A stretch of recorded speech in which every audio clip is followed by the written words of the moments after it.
नमस्कार. आज आपण बनवणार आहोत एक पारंपरिक कोकणी पद्धतीचे वाटण, ज्याशिवाय कोणतीही मसालेदार भाजी किंवा उसळ पूर्णच होत नाही.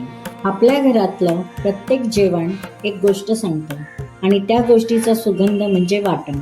हा फक्त मसाला नाही, हा आहे आजीच्या हातचा आशीर्वाद, आईच्या स्वयंपाकघरातली ओळख आणि पिढ्यानपिढ्या चालत आलेली परंपरा.